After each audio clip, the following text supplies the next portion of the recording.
এটি হলো 9 ওয়াটের একটি এলইডি লাইট। তো দেখতেই পাচ্ছেন আমার হাতে, এটি কিন্তু একটি নষ্ট এলইডি। তো আমি এটি একটু টেস্টিং করে আমি নিচ্ছি, ঠিক আছে। দেখতে পাচ্ছেন পুরো একবার অনেক দিনের পুরনো বটে। তো আমাদের একটু সাবধানে কাজ করতে হবে, এটিতে পুরো কারেন্ট আছে।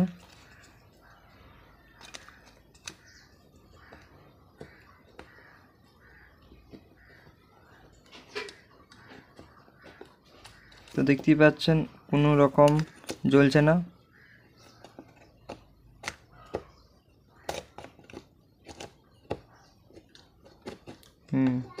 একেবারে ডেট হয়ে গেছে। তো দেখা যাক লাইটটি একটু খুলে। তো এটা আমি একটু সাইডে রেখে দিই, আর এটা আমি খোলার চেষ্টা করি। হ্যাঁ, খোলা গেছে।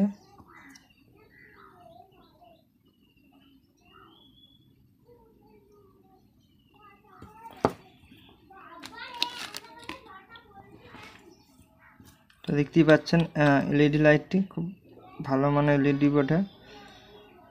আমি একটু খোলার চেষ্টা করছি, কিন্তু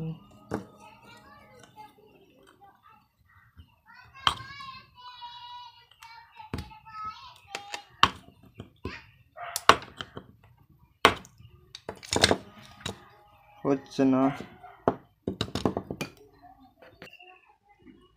তো দেখতেই পাচ্ছেন বন্ধুরা, এটি আমার খোলা হয়ে গেছে সম্পূর্ণভাবে। তো আমি আর একটু ভালোভাবে টেস্টিং করে নিচ্ছি এটা কি প্রবলেম আছে। তো ভিডিওটা অবশ্যই দেখতে থাকুন, আর নতুন কেউ আসলে অবশ্যই চ্যানেলটা সাবস্ক্রাইব করে দেবেন। তো দেখতেই পাচ্ছেন আমাদের লাইটটা কিন্তু হালকা হালকাভাবে জ্বলছে, ঠিক আছে।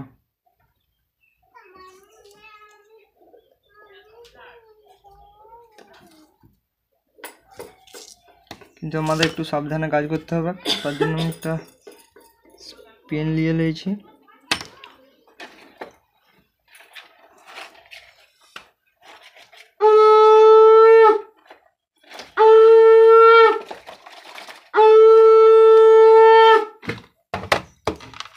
তো তার জন্য আমাদের একটা লাগবে মাল্টিমিটার। এটা আমি ডিসিতে সেট করব, ডিসি ভোল্ট 200। দেখা যাক আমাদের আউটপুট কি বের হচ্ছে।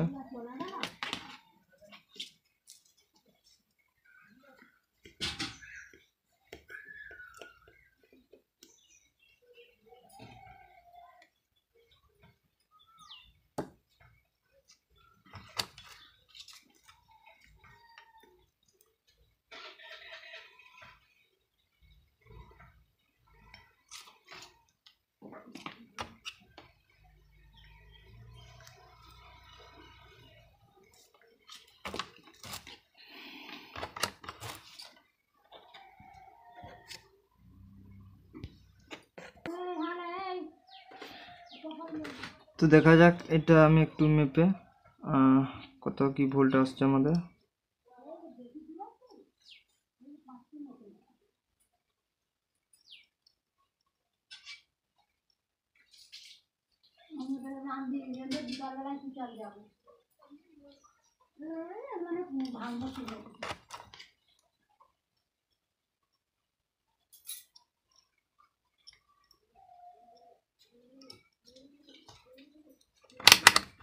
এসিতে দেওয়া যাক।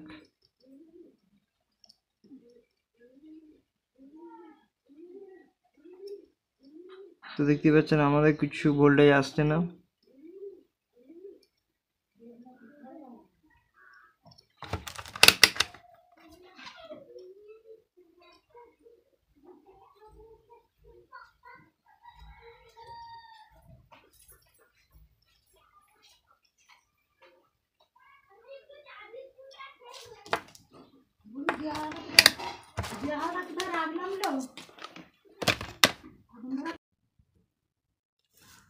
তো দেখতেই পাচ্ছেন এই সার্কিটটি আমি সম্পূর্ণভাবে বের করে নিয়েছি।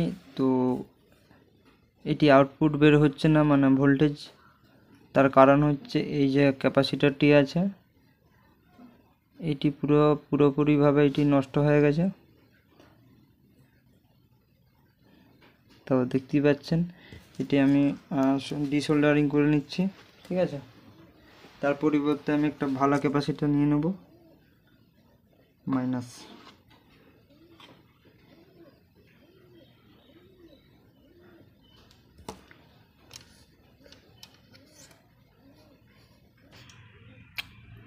তো দেখতেই পাচ্ছেন আমি ক্যাপাসিটরটি লাগিয়ে নিয়েছি।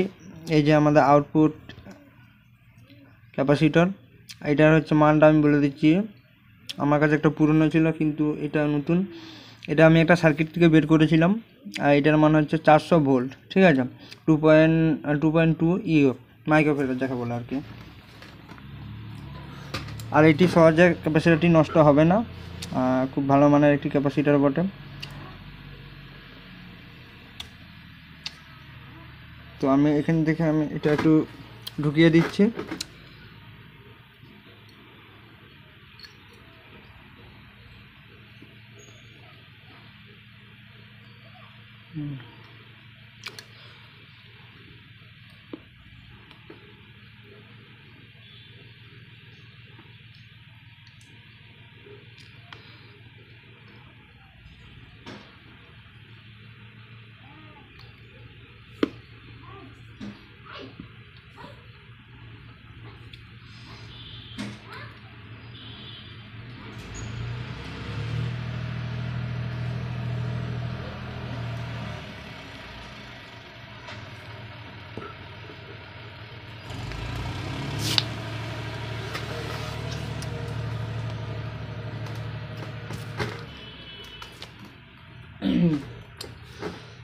তো আমার পুরো কমপ্লিট হয়ে গেছে, আর একটু বাকি আছে। ঠিক আছে, আমি একটু সোল্ডারিংটা এটা করে নিচ্ছি। একটু বেশি পরিমাণে দিতে হবে।